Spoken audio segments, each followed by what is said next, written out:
What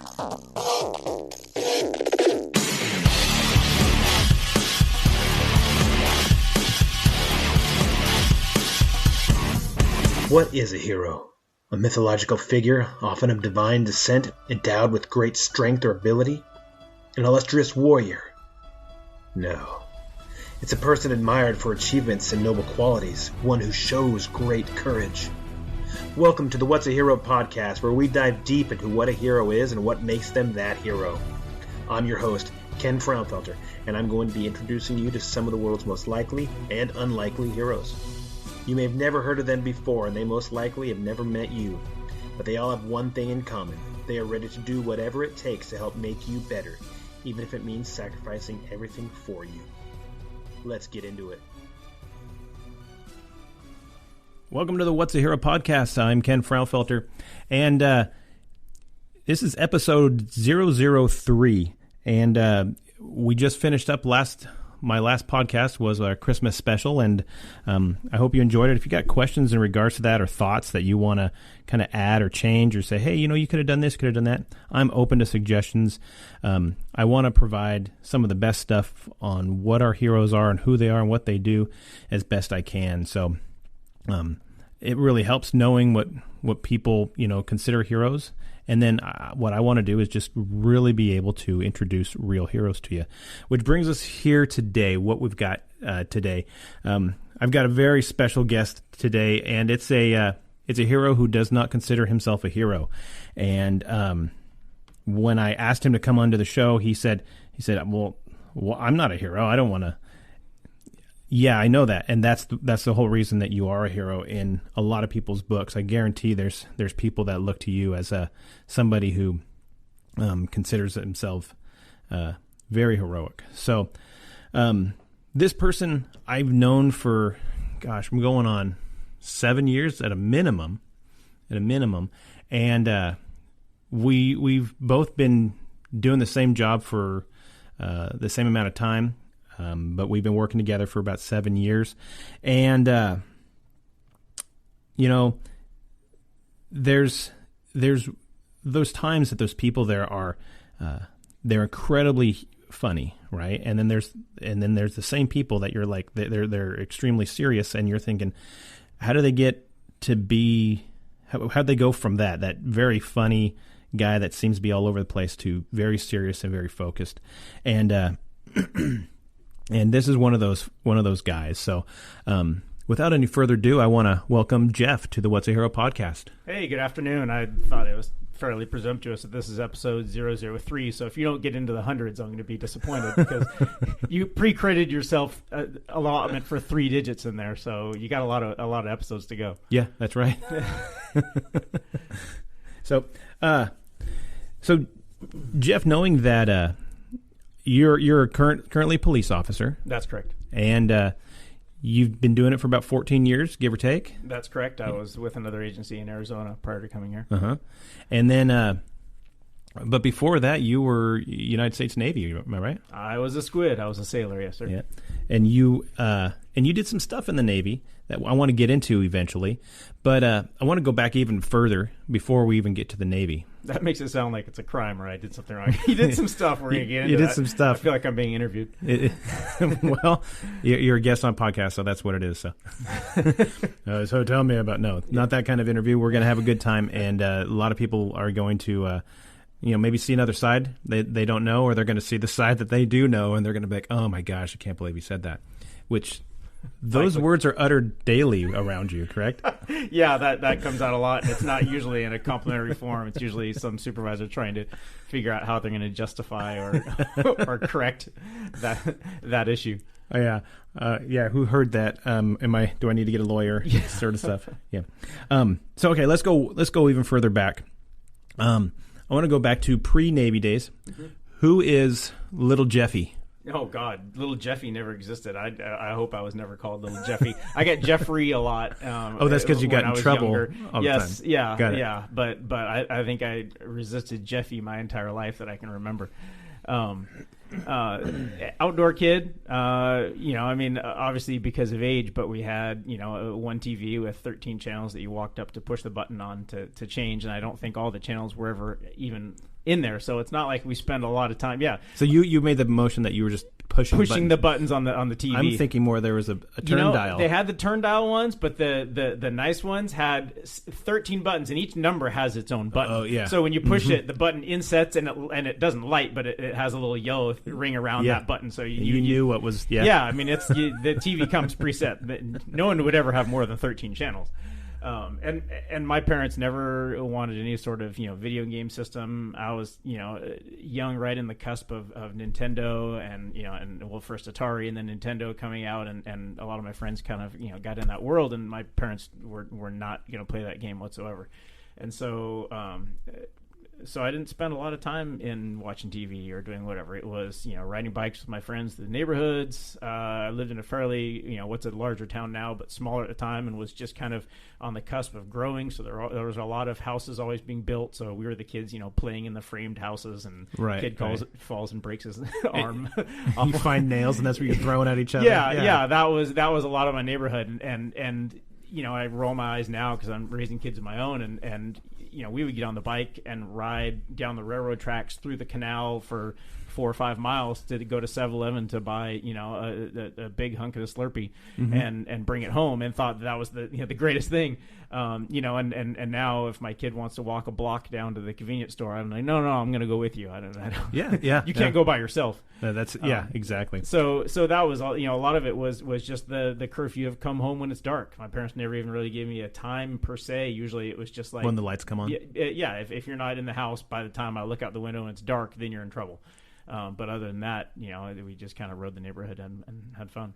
Yeah, that was very similar to what we did. We, you had to be inside by dark, and if it was after dark and you were getting that, you were in trouble. Yeah. But I remember doing that one time, and we got in. I was like, oh my gosh, it's dark, and I'm trying to ride and hardly being able to see, and we finally get inside, and I get in the house, and I think, this is it, we're done. I'm done, right? Yeah. And Mom's like, all right, come on, wash your hand, dinner time. She's not saying anything. I pulled it off. Hey, cool. But I guess it was close enough. Anyways, the idea was, you just be home, and they trusted us, and everything was cool. Things have kind of changed a little bit the way we live now. So you grow up, you do that, you have a good time, you have a good family structure. Mm-hmm. Mom and dad are cool, and you brother and sisters, I'm guessing, they're cool, and everybody's an older brother, and my parents were involved in the school. Both my parents were teachers, so it was always very involved with school athletics, and grew up as a young kid being the kid on the sideline and in the locker room and being involved there. And then so once I got through high school, that was kind of high school athletics, and then some other kind of extracurricular stuff was what made life for me pretty much. Right. So I mean, you did all the same stuff. So football or baseball or whatever. Football, track, yeah. Yeah. And so you do all those things. Obviously, you're like, well, I'm not going to get scholarships for this. Hey. Well, I'm not saying it like that. Obviously, you're not getting any scholarships. I can see you sitting across the table. Because I'm in the same boat. I didn't get any scholarships. You're not wrong, but yeah. But you don't need to say it, yeah. So you don't do that. So you're trying to determine what you're going to do after school, huh? Pretty much. I mean, I always kind of had a few ideas rolling around in my head. I wanted to do a few things. The military was always something I respected, but was not until a few years after high school that I even looked at it as a realistic possibility. As a young kid, I was never. We don't have a lot of military presence in my family. I had an uncle who was in the Marine Corps. And then some grandparents. One of my grandpa flew a B-24 bomber in World War II. I mean, so there's some neat tent posts there. But in terms of being one of those families where there's a lot of military presence, it's not one. So it wasn't one that I was really looking towards. I went out of high school and went straight into community college, thinking I was going to just go the 4-year college route. Yeah. Yeah. I mean, I would assume that. You grew up in the 80s, so you played with G.I. Joe or I did. Transformers or whatever, and so that was probably the majority of your military exposure, huh? A lot of it was, yes. Watching Rambo movies and pretty much. Yeah. So you chose, like you said, a couple years after high school, and you chose the Navy. Yes. Why the Navy? Actually, I was going to college at the time, and my brother was playing football for a university here in the state, and the recruiter called for him. And I happened to be home, and I answered the phone, and he said, "Hey, we're looking for," and he named my brother, and I said, "Oh, no, I'm sorry, he's not here." And he kind of asked more questions, and got around to the point where I said, "Well, I'll come talk to you." He went, "Okay," and I just need to fill quota. Yeah, how old are you? Okay, sure, come on down, buddy. And I went down and I talked to him and some of the other recruiters, and pretty much had spun the wheels to the point of almost signing before my parents even really realized that I was down there and looking into that, and kind of came home and said, "Hey, I'm joining the Navy." So it moved very quickly from just kind of becoming a spontaneous idea one afternoon that sounded fun to kind of getting a bug for it and getting excited about it, and now something to do. Yeah. And now you feel you have an end goal of. Yeah, it was it was what the Navy is for a lot of people. It promised adventure. It promised travel. Not knowing what you're going to be doing next year at this time. Like we already said, we grew up in the 80s culture, which meant Top Gun. And so, I mean, if you look at the bump in Navy recruitment after Top Gun was released, it's something in the realm of like 700 to 800% increase in enlistment in the Navy after Top Gun came out. They have volleyball courts all over Navy bases. Yeah, it's standard. Yeah, it's jeans and no shirt. So that, I mean, it looked like something that would be adventurous and fun and totally outside the box of, I was like a lot of 20-year-olds are, where you've been in a town, you realize that at some point in your life you're probably going to be stuck in one spot, and it was something to put on my resume, something to create some memories in my life, that I could do something that I thought was great and important and outside the box, and just take that adventure, because I knew later in life that probably wouldn't be an option. Right. So do you had you been going to school up until like you said I had, yeah, junior college or whatever? Yep, community college there in my hometown. So I was just completing my second year when the recruiter called, and when all of a sudden I was set for boot camp a week later. Yeah. So you get in there, and did you just sign up to go be a guy that ties knots, or what would you go do? God, no, because there are those, and I'm not tearing down anyone that's gone that route. It's harder it's a harder life than I ever had to live. The ones who go to boot camp and then just they're off, and they call them undesignated, where you're off exactly doing that, whatever anyone needs you to do, and then you hope to work into a career field. Luckily, for anyone that's been through military, you take the ASVAB, which is a test that kind of rates all your aptitudes in different areas, and your skills in terms of math and science and things like that. What you'd be good for in the military. Yes, yeah. And basically they have a list of jobs, and those jobs have certain requirements that you have to get certain test scores for. And so, if you say, hey, I want to do this, and they look at your test scores, they can say, sorry, you don't qualify for that. How about these two things? And luckily I did. I was a decently smart guy, and I did fairly well in the ASVAB, and so they kind of sat down with a book and opened it up and said, hey, you can do anything you want to do. Look through the book. Here's what we need people who we have open billets for. Decide what you want to do, because you qualify for any of these. So I sat down and I looked at it, and I found going as an enlisted sailor, there's not a lot of opportunities to fly. I mean, you get a lot of people, go in and they want to be around planes, or they want to be around the jets or on the aircraft carrier or whatever. But as an enlisted sailor, there's not a lot of job opportunities that allow you to fly. But there is a billet open to be a rescue swimmer in helicopters. And so what does that do? That obviously rescue swimmer. You swim and you rescue people. Yes, there you go. Off of helicopters. There you go. So I mean, I guess it is self-explanatory. However, what exactly is the details? I guess more so. Yeah. So it's so you have a side job also as a crew chief, and then it's changed a little bit now. But back then, most of the helicopter rescue swimmers were a rate that they call AWs, which is basically anti-submarine warfare, where they track and if necessary, you're a component in the helicopter to track and attack submarines if necessary, and you're basically the inner zone submarine defense for the battle group or for the carrier. So that was the first school that I went to, and then you can take a side billet as a rescue swimmer, and that ends up being what your kind of primary duty is. And so you dress in a full wetsuit with you got fins and your harness and everything else that goes with it. And then anytime there's flight operations going on, there's always a rescue swimmer within 5 to 10 miles of the aircraft carrier. So that if you think of if a jet goes down or someone gets blown off the flight deck or someone falls, etc., then somebody's got to go in and get them. Yeah, and you don't want to waste the time of, hey, we need to get a helicopter launched and get people up here and get in the helicopter and get set. It's just too much time. So and the greatest likelihood of that happening is while jets are taking off or landing. And so you want to be able to be on station right away. So the first aircraft to take off in the morning or during flight ops is a helicopter, and the last one to land is a helicopter. And there's always a dressed swimmer flying around within 5 or 10 miles, just hanging out, waiting to see if something happens. Then you're ready to be on station immediately. So most of my time is just floating around waiting. Sitting in a wetsuit in the back of a helicopter, flying around next to the aircraft carrier, and doing kind of whatever we could do to kind of pass the time. Right.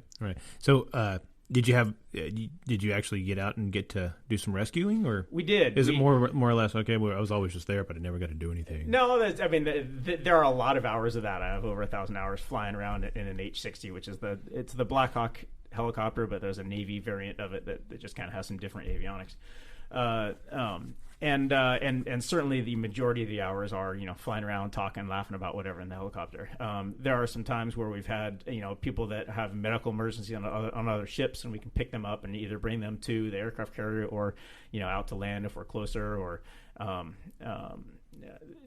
objects in the water that they're worried about, that they want us to go check out and see if it's dangerous or a possible mine or whatever. And then there's two guys in the back of the helicopter, and they're both usually swimmers, and so it's kind of a Rochambeau, who's going in, who's going to be the one, because one is always dressed as a swimmer and one is dressed in the harness with the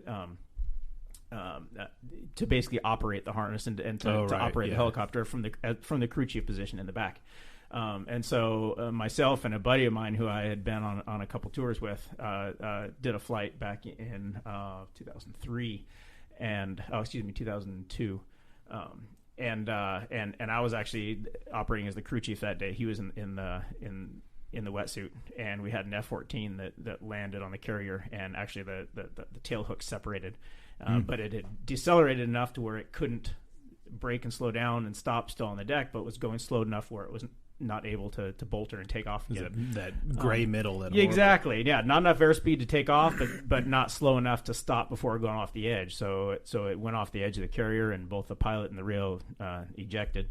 And so we were in the pattern getting ready to come back in and land. It was one of the last F-14s coming back from Afghanistan. And so we went immediately from kind of packing up the back of the helicopter, getting ready to land and come down and have some chow for the night, to we had two pilots in the water, and so that was a night over water rescue, and probably one of the highlights and peaks of my career. Oh, that's pretty cool. Pretty cool. Doing stuff like that, I can only imagine that you get pretty close with other people, because you're in serious situations with them, and that's where you get to the point where you really get to learn and really get to lean on other people as far as protecting you and you protecting them, and you start learning who these people are. And so relationships are extremely important. There's no necessarily ego involved, but you get in there and we got to do what we have to do and protect these guys, that's awesome. That's good. That is good stuff. So you're in there. You do pararescue or diving rescue, or what is it called again? Yeah, a helicopter rescue swimmer. Yeah. Okay, because you're not parachuting. I guess. Yeah.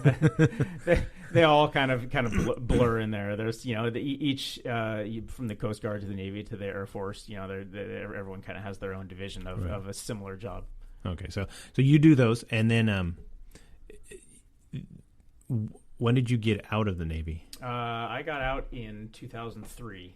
So this incident was just before you got out. That was at the tail end of my last cruise on the carrier, and we were coming back from that cruise. So we came back and did a few more workups, but that was the last actual full deployment that I ever did. Mm-hmm.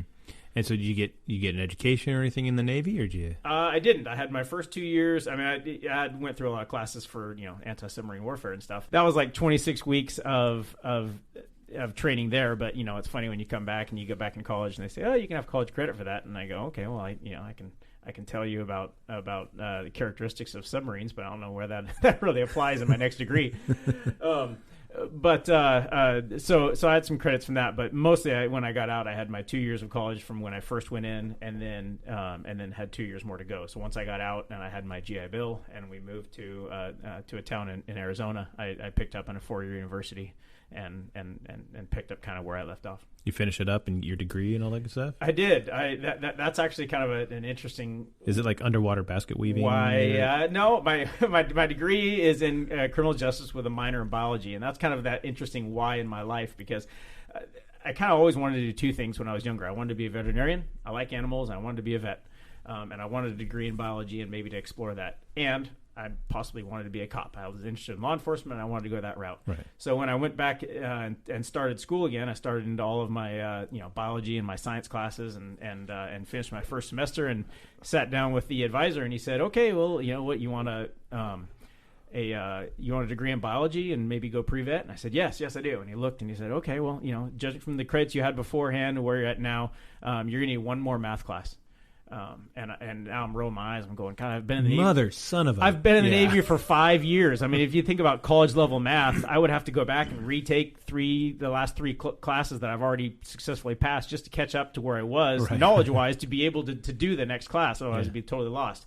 And so my head's spinning, and I was just totally deflated by that. And I go, well, what if my major is criminal justice? And he looks down and he goes, "No, you got enough math for that." And I go, "That's it. So be major in criminal justice and a minor in biology." And in that one meeting with my advisor, my life wide from being a veterinarian to eventually going into law enforcement.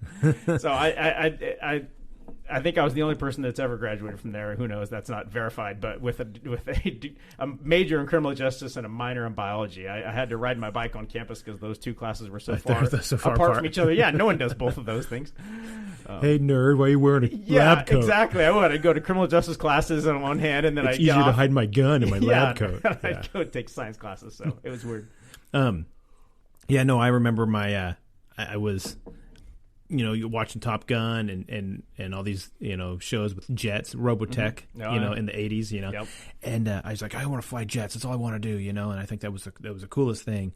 And somebody, probably my mom, I don't know, she goes, and I think this was her way of encouraging me one way, but my weird brain went the other way. So she's like, pilots need to be really good in math. And I was like, oh, I guess. And in my head, I'm like, I guess I'm not going to be a pilot now then. So instead of rising to the occasion, you just gave up on the dream. I was like, oh, okay, well. Okay, then that's out. I like the ground troop guys anyways better in G.I. Joe than the freaking jet guys. So, no, that was my thing, and math was just never my strong suit, and I look at things and I think, okay, hey, I'm good at math, or I'm not good in math, and then I'll do something. People are like, oh, hey, you're pretty good at that. No, I'm not. No, don't go saying that. Somebody's going to hear you. Yeah. Now that's all I'm going to do. Yeah. So, anyways, all right. So you get out of the Navy, and you take all that experience. You take the your degree in criminal justice and biology, and mutually able to use both of those guys very fortunately for yourself, right? Yeah, well, that's I was employed by the police department there in the city where we lived in, and they were hiring at the moment, and I tested and actually got hired before I'd even totally finished graduating, and said, hey, I would like to go to the academy, but I have to finish college here, so they kind of waited for me, and I stepped right out of college and right into my first job as a cop for the city. That's pretty cool. Yeah. And so you go down to the academy there, and you start there. Big department, little department, medium size. Medium size, probably. I mean, less than 100 sworn. Okay. But a nice college town, beautiful area, and small enough where you really kind of get to know the people, the businesses. You really feel very connected to the town. So right. I've always, I mean, the town I grew up in is or was fairly small. The town I live in now is about the same, and so I when I was in the Navy, you're living in big cities and traveling, going to see big cities. Stopping in Hong Kong and ports in Malaysia and Australia, and I love those big cities and been in New York for things like that. But I know my limits, and I'd be way in over my head living in a big city. That's right. just not how I'm built. Going all the way back to, as you aptly put on the Jeffy days. Jeffy. I'm way over my head. I need a little bit of the trees and space and to get outside a little bit. All right, so you're being a cop, and you're there for however long you're there, and you're loving it. You're getting tons of experience doing various things. You do any special special assignments or anything while you're there? One of the better ones that I had there. The state where I was in there allows police officers to basically do blood draws for DUIs, for warrants, for DNA characteristics for major crimes and things like that. So I went through a phlebotomy course. And got certified as a phlebotomist, and then I was on call and on duty for the department of that. So when either our agency or other like state agencies would bring someone in, say it's a DUI and you come in and it becomes a warrant situation or someone where they don't want to provide a breath sample and don't want to be cooperative, then they would bring us in. They'd do a telefax search warrant right there in the jail, and then we had a little phlebotomy room right in intake. You never had to go to the hospital, leave the jail whatsoever. I'd come in, put on a little lab coat, and we'd hold them down, and I would explain to them, look, at this point, you can either sit here and relax and be an adult. That's where the biology comes in, huh? Yeah, or these big guys will, fish hook you under the jaw and hold you down, and I'll take your blood either way. And, right. And it's, no one likes getting their blood taken, especially not if you're wrestling around and you have pretty good chance of being hurt. So I would suggest you just sit there. And so that was a really fun caveat or a different assignment or aspect of that duty that was very different than I'd already been in law enforcement for a few years when that came around, and it was just something that was so different that it was something I really enjoyed. You wore a lab coat, so you went and got a white coat. When you graduated, they gave it to you. You got like a little like white lab coat, and I wouldn't always wear it. Sometimes I wore it just because of the humor aspect. Walk in there like Doogie Howser. Yes, exactly. Yeah, who you are? Or shall I call you doctor?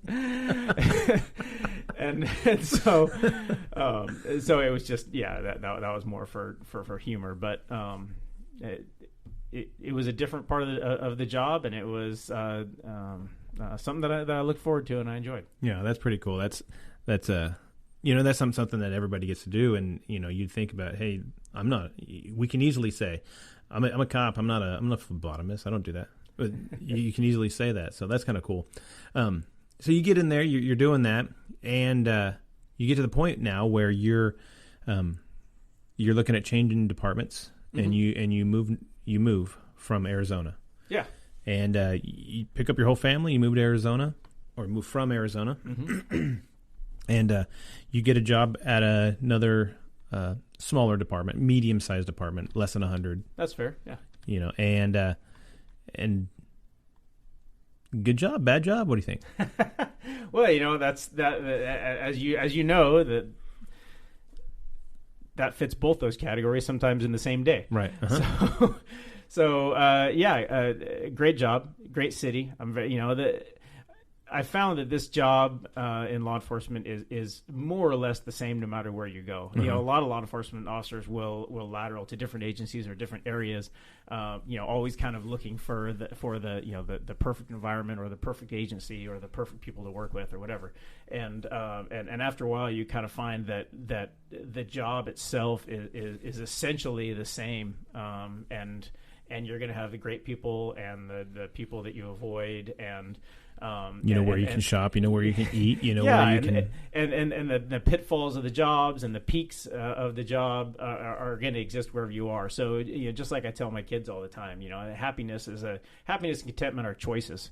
Right. You can look all over and keep trying to find happiness, or trying to find an area, a person, a life where you're content, or you can decide that you're going to be content.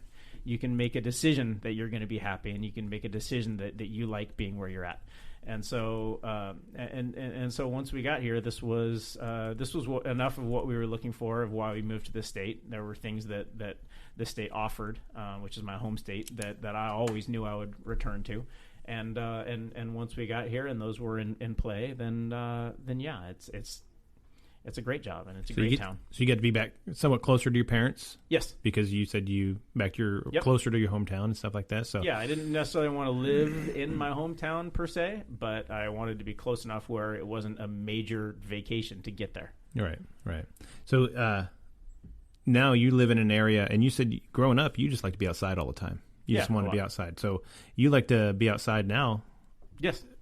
Like you're saying, I take those major vacations. Sure, you do the Disneyland trips, you do all that stuff like that with the kids, and that's for sure. But then there's times throughout the year that you want to go hunting or fishing, right? Correct. Absolutely. I'm going next month. Where, fishing? Hunting? Ice fishing? Yeah, no, not quite. Going hunting. I like I like bird hunting, duck, goose, and so we're in season right now, and that's a shared love between myself and my dad. That's really kind of something that we bond very specifically over, and really reminds us each of each other, and it's a great time for the both of us. So I have a little time carved out next month where I'll get to go meet him for a goose hunt and some time with some cigars by the campfire. See that, and that's fun because I remember, this guy wasn't my FTO, but he was one of my fill-in FTOs, and you know him. And if I start talking about him, you might know who I'm talking about. But he has kind of a high-pitched laugh, and but I remember being in the car with him one time, and I got to mention in how I have a relationship with my dad, and my relationship with my dad kind of built after my first divorce. Right. And I got to this point where I was really down, and I had to sell this house, and I had to do a whole bunch of different things, and so I was calling him every day at 12 o'clock. I'm like, okay, what do I got to do now? He says, okay, so you got to do this, and he was kind of helping me put things in perspective because I was all over the place. Yeah.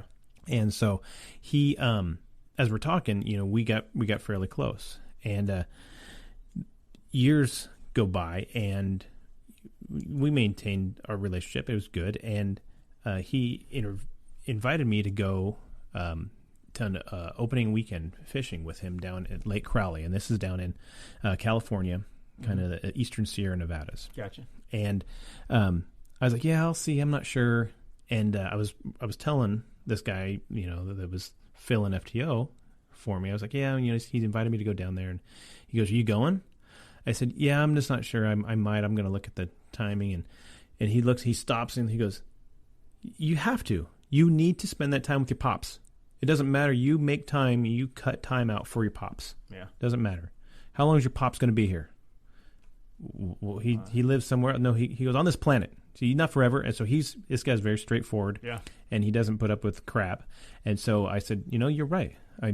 Absolutely. I'm going to. So I called my dad or the next day or whatever, and I said, yeah, I'll meet you there, and what are the days, and here we go. And we get down there, and it was one of the best. I was sicker than a dog. Yeah. This is pre-coronavirus, so yeah. But it was a regular flu or cold or whatever. Right. And I get there, and I just felt like crap. And it was one day it was sunny, 65. The next day it was blizzard conditions. All in the same time. But my dad had just got a camper. And he had a buddy of his there too, and he just cranked up the heat in that camper, and I broke that fever I had. Next day we're out on the lake, and just everything's white all around the lake, and we're in there, we're just catching trout after trout after trout after trout. And that was probably one of my favorite trips. I was never big. He always wanted to take me out fishing when I was a kid, but oh my gosh, that was probably easily one of my favorite trips. Yeah. Is going down to Lake Crowley. And if anybody's ever been there, you know what I'm talking about. There, it's just beautiful there. It's wide open, huge wide open spaces, and there's this lake there's a bunch of little lakes all over it, and there's a lake just north of it called Convict Lake, and it's the most pristine, most beautiful lake I've ever seen. It's like one of those you'd see in like a postcard or something like that. So you get a chance to check out Convict Lake. But anyways, going back to my story, you know, and connecting it with what you're talking about, having that moment to where you spend time with your pops, and you make sure that it's important. So I try to. It's, you know, it's been rough. Moving up here, I was going, okay, great, Kyle, we're gonna go hunting all the time, and it hasn't happened, and you know, that's on me. It's just with the kids where they're at, and we're so busy through, and that time spent with him hasn't increased like I hoped it would, and he understands with it, but it just drives us both nuts. It's all very cats in the cradle, you know. It's just like, oh, exactly. Yeah. It's just, you know, and we get time out there for what we can, and we both get it, and we both understand. But it's tough because you're right. I mean, that's, you know, in the end, that was one of the major decisions for me moving up here. I go, well, gosh, you know, I could stay in Arizona and finish and retire, and then move up to my home state when I get done. But I look at my age, and if I put 10 more years in down there, it's not a big difference. But 10 years, you know, on him and where he's at is huge. Exactly. And so I, you know, it just, that was one of the major differences of, you know, hey, we need to get up here. We need to just pull the anchor, you know, pull the anchor and get up here while the kids are young and they get to experience the kids. And they have gotten to do that a lot, you know, pre-COVID. You know, there's been a lot of times where, you know, the kids go out to see them, or they come and spend some time here. And, right. And I remember much better relationship than they did when we lived in Arizona. Yeah. No, I remember inviting you to come. Hey, we're going to go do this weekend. The whole bunch of us are getting together, go whatever. And you're like, we're out of town taking the kids to see grandparents, or hey, we're doing this. And it's like, gosh, Jeff never does anything. No, he does. He's with his kids. He's with his kids and his parents. And that is a lot. I mean, But you know, we say that at the time. We've done tons of things. You're always there, but I helped you put in your floor. You're right. It's great. We have a great time. Yeah, you blew out your knees. So, all right. So now you're working, and you're not just a regular patrol officer. You are, but you have an extra responsibility. What's that? Well, there are a few, but I assume the direction that you're going is I'm a canine officer for the department here. Uh huh. And how'd you start doing that? That kind of similar to the recruiter calling was something that I never really planned, never really saw coming. My former department didn't have canines whatsoever, so it wasn't it wasn't like I was around them a lot. And you know, I, of course, always liked animals. But with biology, and wanted to be a vet. I've got a gazillion pets at my house and animals and stuff that I always had, but I just never really focused or looked into the canine program or really thought that was going to be the direction that I would necessarily go. They had a few years back an opening for an agitator, which an agitator is basically the guy who comes and helps them train, and you put on the suit. And stand out in the field and let a dog bite you. Pretty much, huh? Yeah. You go hide and wait for a dog to come attack you, and then reset, and they bring another dog in, and you do it over again. And that just seemed, you know, I'm always kind of looking for the next adventure, and that just seemed ridiculously fun to me to go and hide and have a dog come get you. And it so far exceeded my expectations of the adrenaline of hiding in a dark room and hearing a dog come in, and you can hear it sniffing for you. Oh yeah, and it's coming and it's digging around, and you know eventually it's going to find you, and when it does, it's going to bite you. Right. And there's no way out of it. And so those suits are perfect. You don't feel the dog at all, right? Oh yeah, it's just like a pillow. It's like, yeah, no. I bear several scars on my arms because I mean it keeps generally the teeth from sinking in, but you get the crushing pounds per square inch from their jaw. I came home with some pretty gnarly bruises, but it's just crazy fun. That's cool. And crazy sort of the way I'm kind of into that. So you start out being an agitator, and then you move on to there becomes an opening as a handler, right? Yeah. Yep. And so now you get to take a dog home and treat him like your family member. Absolutely. And then take him to work until you guys are closer than you are with your own family dogs, right? Yeah, I kind of take a lot of flack for that at home because I have a lab that I pushed really hard for because he was going to be my hunting dog and he's the family dog, and then all of a sudden I got this Belgian Malinois, which is my work dog, and we spend the greater part of 12 hours together every single work day, and now my lab is just hey, here's a treat and I'll feed him, but he really follows my wife around or follows the kids around. He's much more the family dog and kind of the forgotten buddy of mine. My work dog is really my best friend in my car, and my partner who goes with me to every call, and we drive each other nuts, but we also help each other out, and it's a fun relationship. So you guys, I totally forgot my train of thought on this one, but thinking about your dogs and stuff like that. Oh, your lab. My lab, yeah. What's your lab's name? My lab is a male. It's the first male lab I've ever had, and so the level of stubbornness I wasn't prepared for. His name is Hank. Hank. So there was an old Hank. hunting program called Hunting with Hank that I used to watch when I was in the Navy, and the guy actually corresponded with me a couple times when I was out on the carrier, and it was just like a little public broadcasting show. But he had a little Llewellyn setter and a little pointer, and would go, and most of the episodes take place here in the state. So it was kind of a vision from home when I was out overseas. And so that was Hunting with Hank stuck in my head. And when I got my next dog, my next dog was Hank. The first time I ever associated the name Hank with you, they're one of our crusty sergeants. Or salty sergeants. Both apply. Both apply. We love you. But he called you Hank. That's true.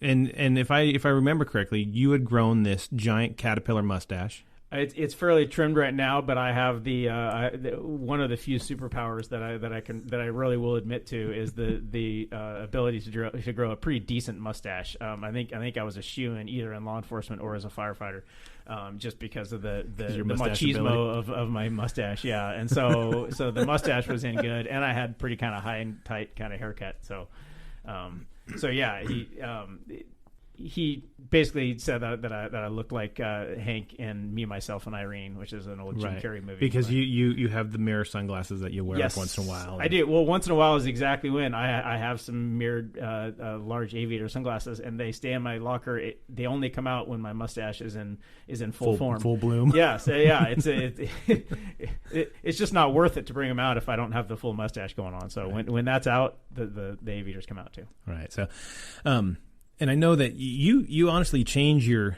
look. There's some people that look the same all the time. As long as you've known them, they've looked the same. You change your look all the time, and you'll cut your hair, or you'll grow your hair longer as long as regulations allow. And then maybe a little bit longer. Right. And then until somebody says something. I had a great mullet for a while, and nobody knew about it because I would just wear my ball cap all the time. So it looked like I had longer hair coming out the back, and everyone assumed that my hair was the same length, but it was shorter on the top, and I had this cool cotton mullet coming out the back. But you couldn't tell because I had the baseball cap on. So if you're wearing a cap, admin can start watching for that. Yeah, and then I'll go and then I'll bick it from there. So I'll go from being long till I'll shave it in both directions, so it's smooth and in all directions, and I'll go back and forth. Right. So you'll shave it, but you also have the mustache, or you'll do the variations of all of them. Sometimes mustache, sometimes goatee, sometimes none, clean shaven. I enjoy the different looks and the different variations. Right. So my uniform's the same every day, so that's kind of the only different flair expression you have. Yeah. Yeah. But I also it's not just your hair and that look, but you will go from heavy to skinny with remarkable ease. I don't know if it's easy. I mean, I've heard the stories you tell. Well, but from what other people like, man, I can't lose weight to save my life. Well, you can go get on the Jeff diet and see how he does it. and there's some major grumpiness, but there's reasons you do it. It's not just because hey, I'm up, I got to get in shape for I got a wedding coming up, or we're going to the Bahamas or something like that. You do it for, and I remember the first time you did it, you were doing it for a specific reason. You lost a ton of weight, and we're working out all the time, And so people to offer you, there's donuts or there's all these other cheat things at work, and you're like, nope, not right now. I'm not doing any of that right now. And so what was that? That was for I think that first one. I did the Tough Mudder a while back, so that was the first time I realized that, hey, I can go from my current weight and shed 30 pounds in 6 weeks if I really want to commit to something. And I worked out a lot and got ready for that. And that was when I lived in Arizona. But then when I was up here, there's a ride that occurs every year in the area of Washington, D.C., which is called the Police Unity Tour. And basically you need to either be a certified law enforcement officer or a retired law enforcement officer or a surviving family of an officer fallen in the line of duty in order to participate in the ride. And so riders start from several different points. And bicycle, you're talking bicycle yes, riding, when right? I say ride, exactly. Several different points in different areas, kind of circumnavigating around Washington, D.C., and they start 3 days out and ride plus or minus 300 miles into Washington, D.C. over the course of 3 days. And then everyone converges on Washington, D.C. at the Fallen Officer Memorial there. And it happens right during Police Week. And so everybody comes in. It's super emotional time. And that was something that I geared up for and that I wanted to do. And so I knew I needed to shed some serious weight, and I wanted to make a good showing of it when I did the ride. So that I was all in on that. Right. And so you get sponsors, you get all these different stuff, people to help you out, so you can train, you can eat while you're there, you can get over there because it's not cheap to fly over there. You got to bring a bike over there, right? Yep. And so it's not cheap to move a bike from wherever you're at to another place. Absolutely. In the country. It's a fundraiser for the actual Fallen Officer Wall there. It's one of the few memorials there that's in Washington, D.C. that's not federally funded. Mm-hmm. So they get their funding for upkeep and to add officers' names that are fallen over the next year. And it's all by donation. It's all by donation. And basically the largest donor for that wall is the Police Unity Tour, or one of the most significant ones. Is from this ride, so it really provides a lot of financial support for that wall, and in recent years, a new Fallen Officer museum. So I would guess that once everybody's there, there's tons of speeches, and there's all this different. Like you said, it was very emotional. Very much. A lot of the folks who are survivors of people that are there, that are on the wall, that are mentioned, they're named at the memorial. There's, I'm assuming there's speeches and stuff, and it's just got to be something that is almost surreal. You start realizing it is, both in just an aspect of the amount of people there and the connection. You hear in this line of duty, you hear about line of duty deaths that occur in different places throughout the year, and that year, the last year that I did it, because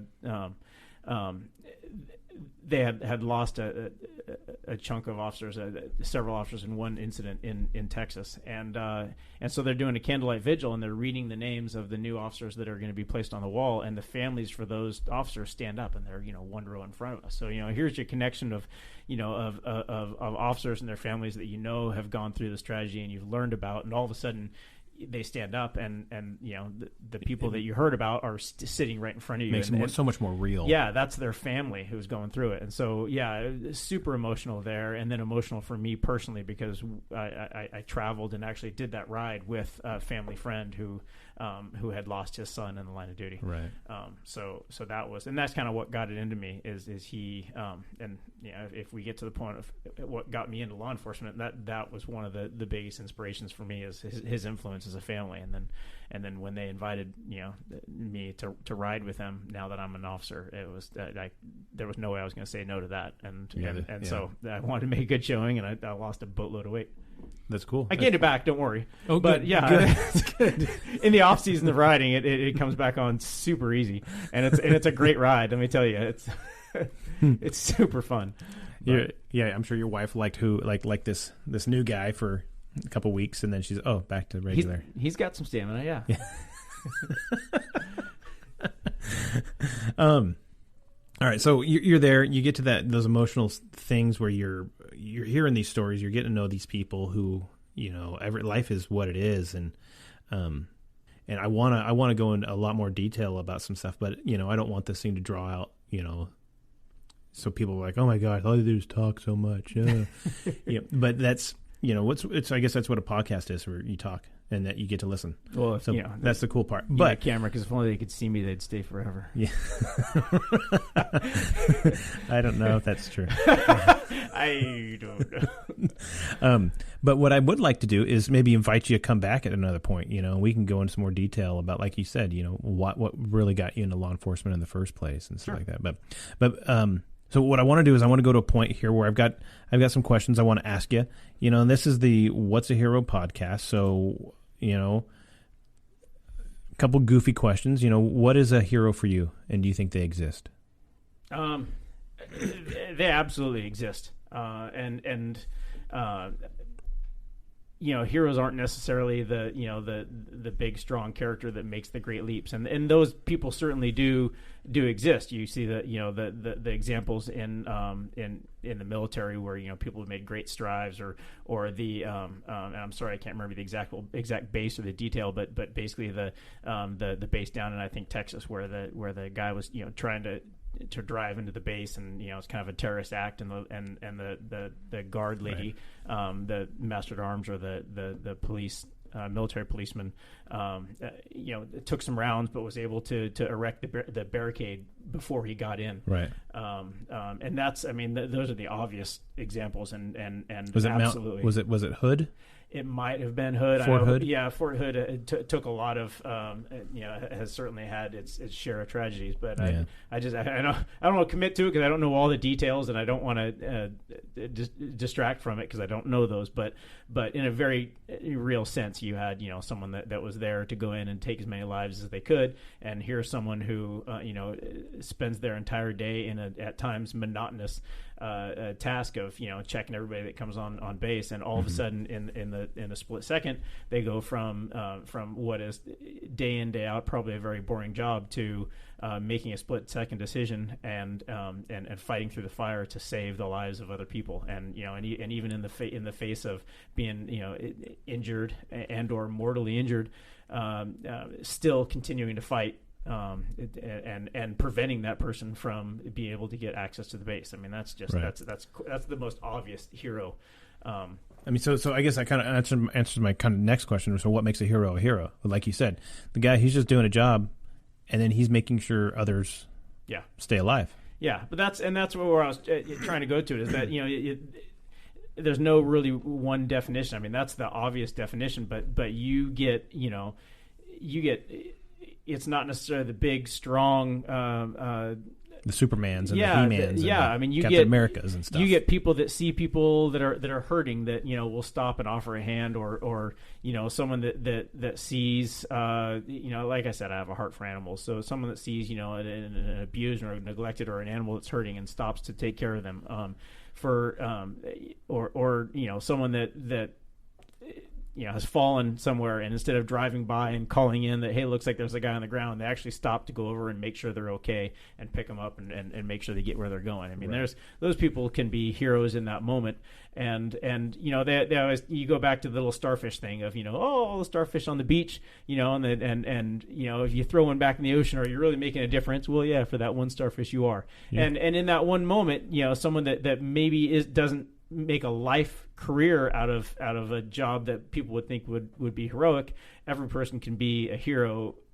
in that one moment. It just takes the heart to make the heroic decision when all of a sudden you're provided with the opportunity, and everybody day in day out life has opportunities that come and go like that. Right. So would you call yourself a hero?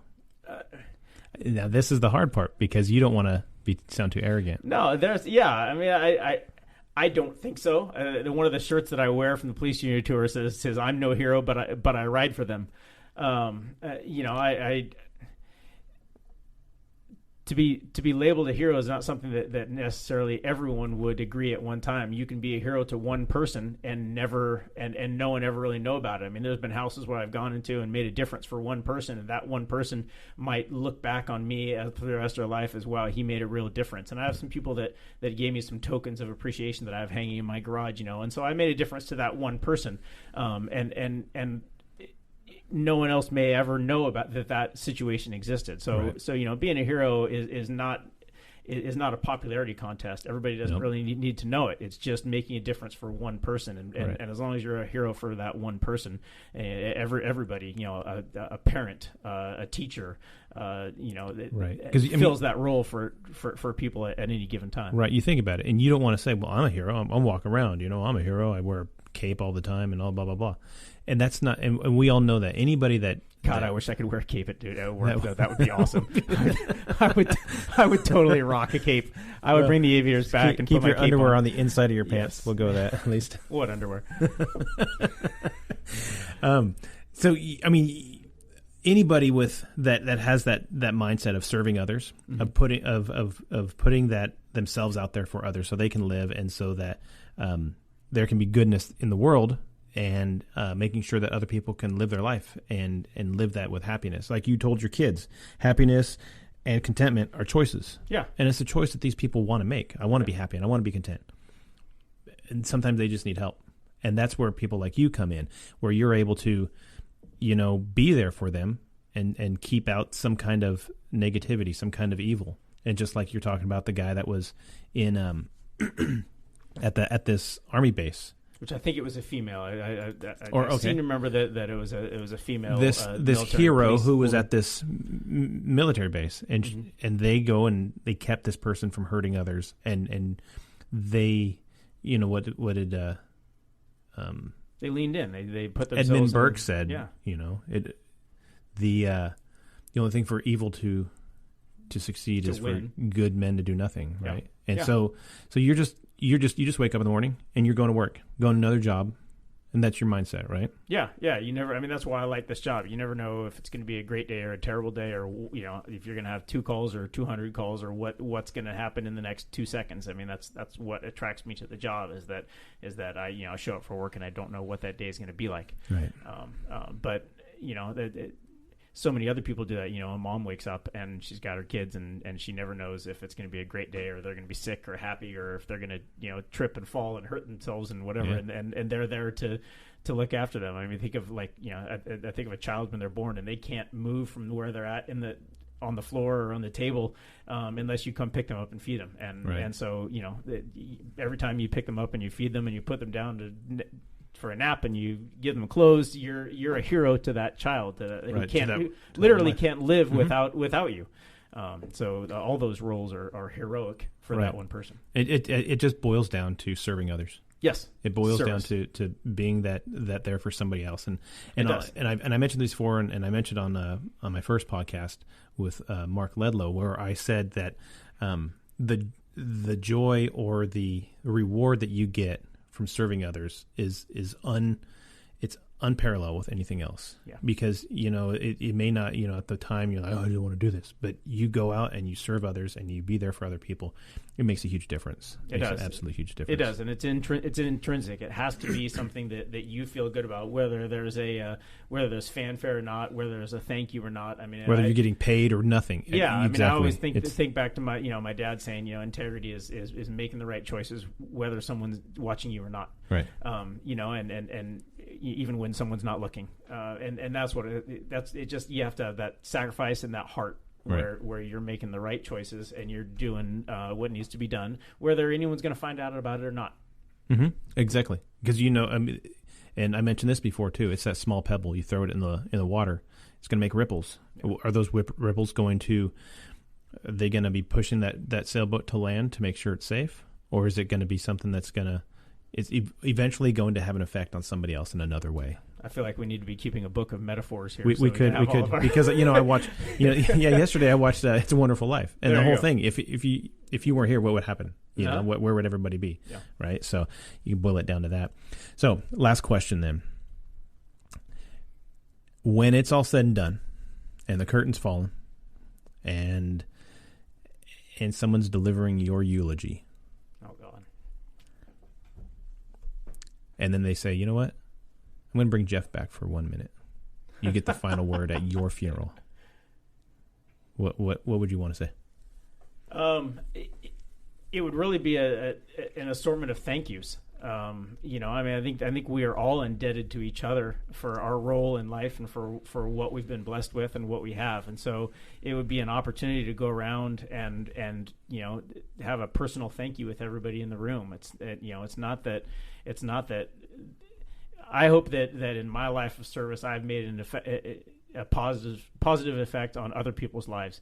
But if I had an opportunity at the very end to say something, it would be to make sure that other people knew the positive effect that they had on my life. Everybody's a hero to someone at one point, and I have no shortage of people that I consider heroes, or that that made heroic efforts that made a difference in my life. Right. And so that last opportunity would not to talk about my eulogy, but would be an opportunity to make sure that people who had an effect on my life, from my parents to my kids and spouse, to people I work with, to friends from college and friends from high school and friends from the Navy and friends, it would be an opportunity to go person to person and to personally let them know that they had a phenomenal effect on my life and in making me the best form of who I am, and that I'm appreciative of that, and Right. that's heroic to me. Right. So it'd be a chance to thank my heroes. Right. So your last act would be giving back to somebody else. Just to make sure that they realize that. Well, no, that's it, and that's what we were just talking about. Is that serving others? Because you never know what you're putting into somebody. You never know how you're encouraging or how you're discouraging somebody, and you're having that opportunity to encourage others to say, you did something that was important, because that little thing that you did developed this to help this person, and then it keeps giving back. It's like giving back or giving forward, however you want to look at it. So normally at this point I would ask, what are your social media handles so people can check you out, blah blah blah blah blah. But I know that you do not do that very often. I really don't. You barely have a Facebook. Yes, I have a very modest Facebook that I don't really post on. It's just so that I can see what my cousins and et cetera and their kids are doing. I don't really post. I don't have any other. I'm not on friggin' Twitter or Instagram or Grindr or it's true.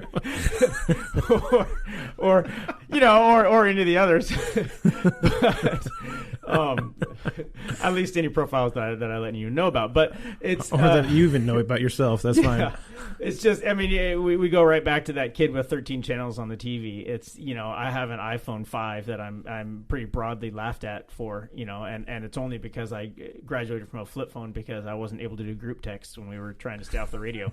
So technology is not really something I do. I don't have followers. I don't stay online. Right. I would much rather be out in the woods with a shotgun waiting for a goose. There you go. Than keeping up my tweets. And you don't blame. Oh, I guess along those lines, you drove the very first truck you ever had up until about 2 or 3 years ago, right? Correct.